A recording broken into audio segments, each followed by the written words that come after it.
Hi everyone, my name is Vijay.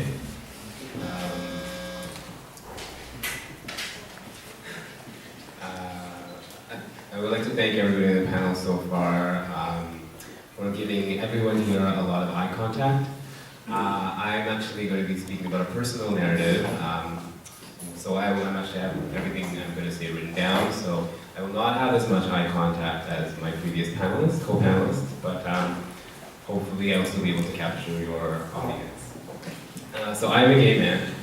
That's how I identify, that's how I feel comfortable sort of capturing my sexuality or my identity. I'm also a previous Tamil outreach coordinator at ASAP, so prior to Ram's time, a little while back, I also held that position as Tamil outreach coordinator with the Alliance for South Asian Youth Prevention.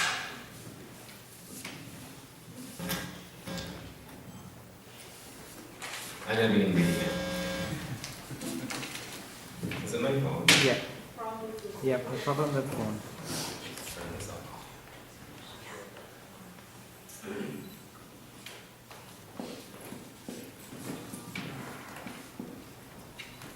Okay, so I titled my piece, Someone Like Me. The very first experience of homophobia that I can remember came from within my own home. When we immigrated to Canada, I was only 3. My father, like many of his friends, came to Canada so that he could establish himself.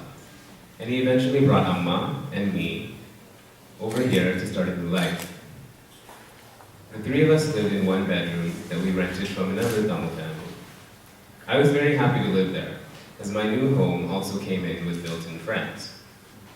The family that owned the house had 2 daughters, aged 7 and 9. We quickly got along quite famously. The girls adored me, as my mother's love for Ilaiyaraaja's music had cultivated in me a love for singing film songs at an early age.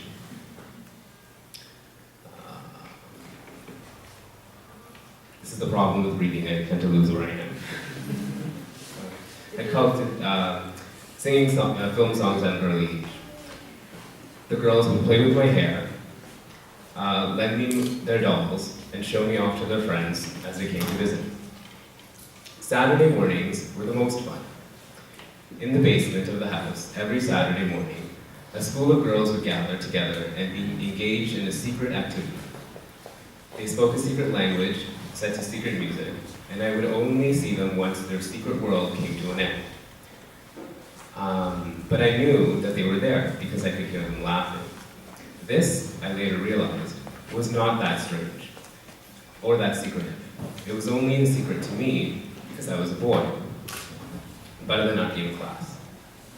When class was over, the house would be loud and filled with excitement. And I would take my place at the center of attention, entertaining my friends with my vocal talents. Va Renila from Mille Thilandadu Kalagu was my favorite. As their parents came to pick them up from class, the girls would sometimes leave me their toys to play with. Some pretend lipstick, a few Barbie dolls with blue ink pottoos on their forehead, and one girl even left me her cricket bat. I didn't much care for that cricket bat. We didn't live in that house for very long. We soon moved to a bigger house with my Periyamma, and now other people rented out our basement. I missed my friends, but I had the dolls and the makeup they gave me as a souvenir. I loved my dolls. I was about 5 years old, and my hands and fingers were strong and steady enough to wrap beautiful white paper towel saris around Barbie's slender silicone waist. I was still an only child at this point, and no built-in friends came with this house. I had my imagination and my dolls. I loved them very much.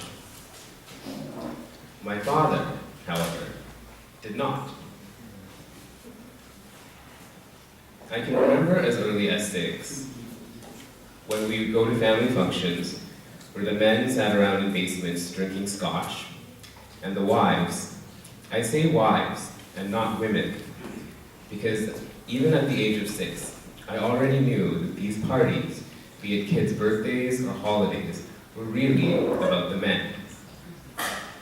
The wives played their roles of minding the children and preparing the meals, because drinking, it appeared, roused an animalistic appetite for chicken biryani and mutton gruel. I digress. I would sometimes bring my dolls with me to these parties. There weren't many other kids there who were my age, and drunken uncles and busy aunties didn't care very much for my vocal talent. It was at one of these parties that I first started feeling that there was something wrong with me, or rather, that others felt this way. While playing with my dolls, I remembered hearing uncles talking to my dad and pointing at me. Engada, even Chediana Puniana Puran. Or, Machan, the Purian Kapad, Punsara, and Puns Manivera Pora, and that Amis for those of you who don't speak English, that roughly translates to, hey, look at him, he's sort of girly. Or, you better watch out for that one, he's gonna turn out to be a bit of a girl. Punnian, Puns, a nickname I didn't understand. But it was clear that my father did not approve. And as fathers do, Tamil or otherwise, my father set out to fix the problem. When we got home that night, I remember my parents fighting. My father was screaming at Amma, and it had something to do with my dolls. I somehow knew my dolls were in danger, so I quickly hid them in the safest place I knew, between the mattresses of my bed, and I fell asleep. When I came home from school the next day, they were gone. I searched my room, and I couldn't find anything. When I asked Amma for them, she didn't say anything to me. When my dad came home from work that day, he came straight into my room and found me crying. Without asking me what was wrong, he took me by the hand and led me outside to the front porch. "This is for you," he said. He wheeled out my shiny blue bicycle. In truth, I loved my bike very much. My Periappa had given it to me for Christmas, and I often rode it around with my friends. But something was different today. My father had taken off the training wheels. "Today, you're going to learn how to ride this bike," he said firmly, and he helped me get on. I struggled for a bit, and then I shook, and then I fell. I scraped my knees. My father picked me up and put me back on. "Steady," he said as he tried to guide me down the driveway. I could see from the corner of my eye that my friends had started to come around and were wondering if I was free to play. I wasn't. My father was determined that somehow, by the time he was finished with me, I would have learned to ride my bike. But I couldn't do it. And my father, he wouldn't give up. I fell, and I fell, but he wouldn't give up. My scraped knees, my tearing face, and my watching friends. Nothing could stir my father from his mission. It was at this point that the gods intervened. It started to rain. And as the rain came down and the pavement became wet, my father finally gave up on me. He gave my bike to one of the other boys in the neighborhood and told him that he could keep it. As I stood in the rain, I watched my father walk back into the house. Episodes like this were common for me growing up. My father often became upset with the things I would do and the ways I would act. Looking back, I can't say that I blame my father. Not entirely, because he was only doing what he knew to try to fix the problem in the only way that he knew how. And after all, he was only passing on to me the shame and the guilt that his friends in our community were passing on to him. As I grew older, I began to realize that in fact, I was different from a lot of the other boys. I had no interest in sports, I didn't want to play with cars, and I still had no interest in cricket bats. In school, I would make friends with little girls, and I would have crushes on little boys. Of course, I didn't tell anyone that, because I knew that I was different. As I went through puberty and high school, things became more difficult. I grew up in the neighborhood of Malvern in northeast Scarborough. Is anyone here from Malvern? Yeah, see. Okay. I went to Lester B. Pearson Collegiate, and for a high school that was so far away from Sri Lanka, there were a lot of Tamil people. I took a look through my high school yearbook the other day, and about 1/4 of my graduating class was Tamil. I, however, in the eyes of many of my peers, was not Tamil. My sexuality somehow marginalized me in a way that was quite lonely. I was labeled as gay, a girl, or sometimes white. I had two major defining factors that set me apart from the other kids. One, I liked boys. Two, I was being suffocated and I needed to get out. I worked very hard in my last year of high school, and I didn't apply to a single university that would allow me to still live at home. I graduated with honors, received numerous scholarships and bursaries, and was on my way to the University of Guelph.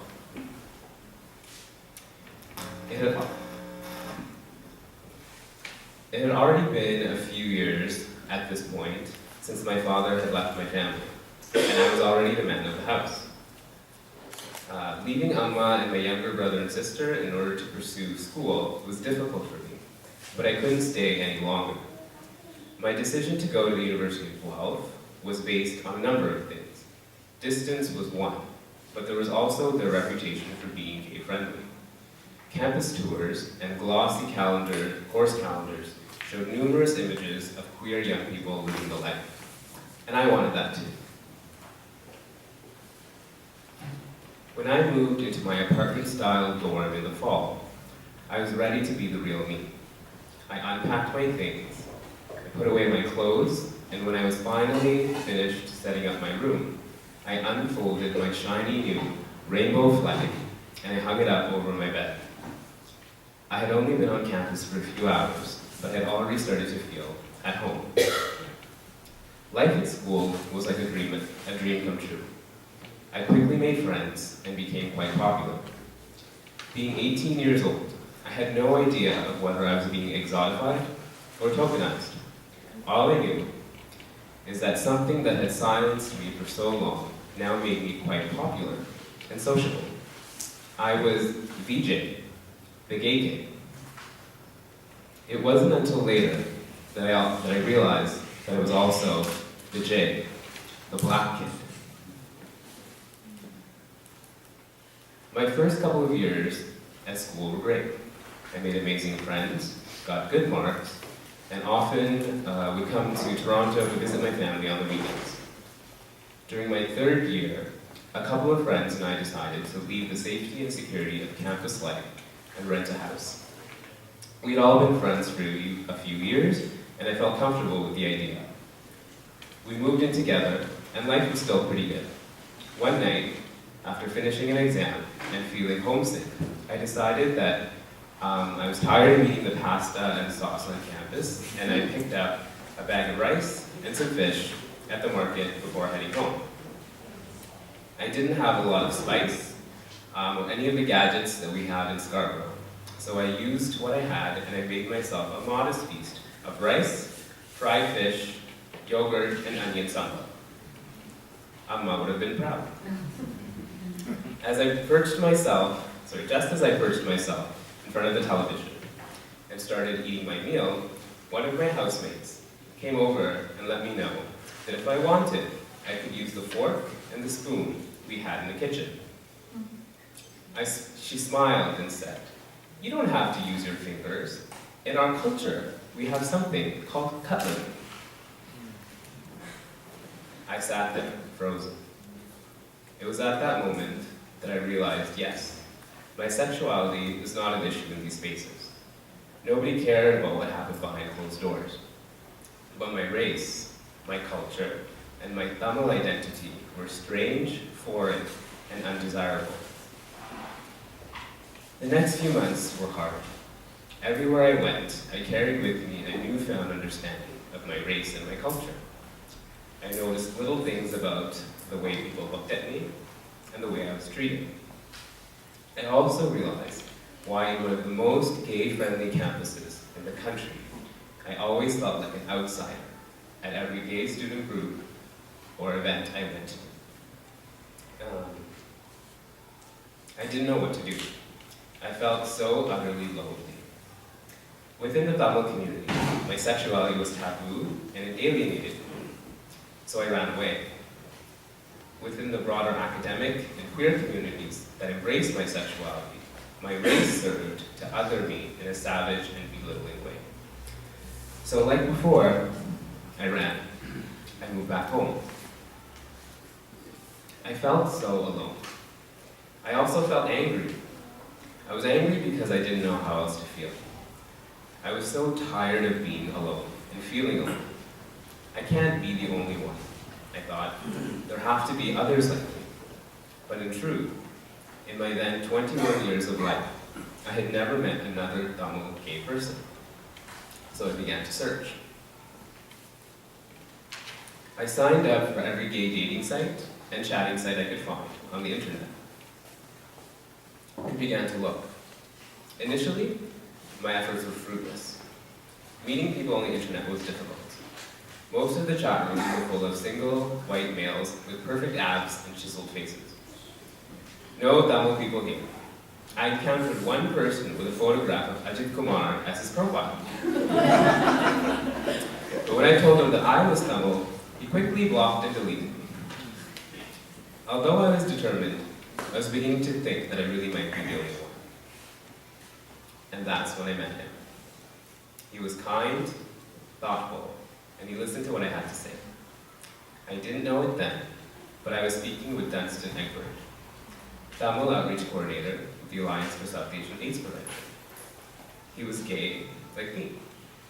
He spoke Tamil like me, and he understood the things about me that I felt were abnormal for so long. I soon met my new friend in person for coffee, and was amazed by how much we had in common. Apart from the superficial things, like a love for Tamil cinema and hot condensed milk tea, we shared something meaningful, a need for community. Dunstan was over a decade older than I, and had been involved in community outreach and activism for a number of years. He shared with me some experiences that he had in his own search to find a space where the many facets of his identity could coexist peacefully. Listening to Dunstan speak brought out an array of emotions. I was glad to have someone I could relate to. I was excited to have a new friend. But I was also a bit sad. Hearing Dunstan speak reaffirmed for me that there wasn't a magical space, somewhere that would welcome me without asking me to check parts of my identity at the door. But as we continued talking, I also had hope. Dunstan shared with me an idea that he had. It was a project that he had had in the back of his mind for some time, and my eyes grew wider as I listened. The reality is, he said, there are Tamil gay guys out there, and there isn't a magical space for us to come together.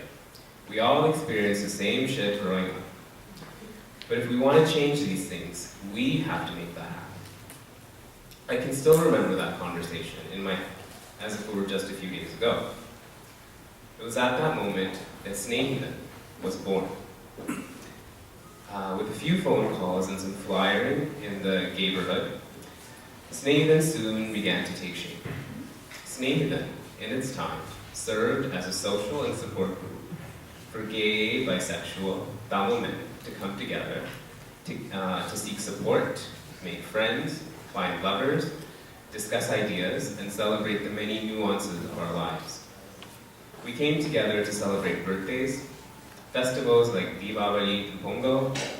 We had lively discussions about the many marginal identities that we share.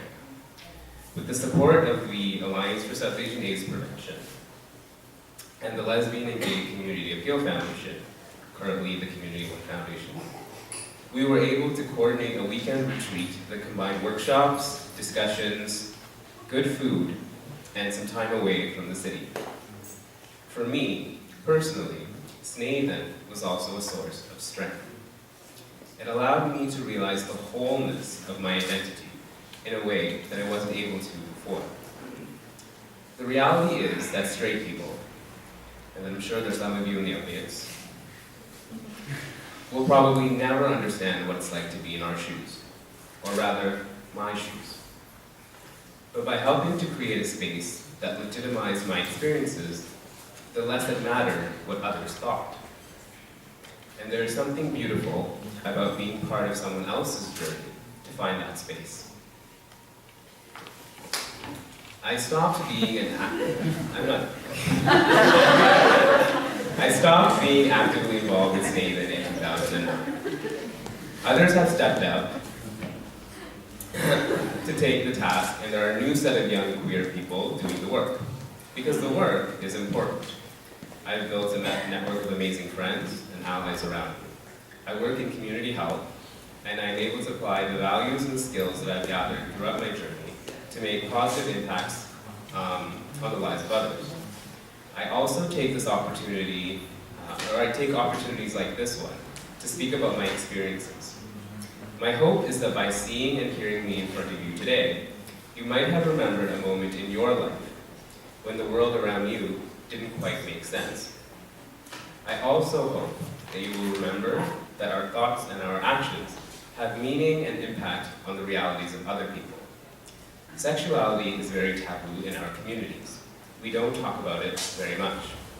We do, however, monitor it, reinforce values around it, and make judgments based on it. And we can only build a world where we can all belong if we strive for change.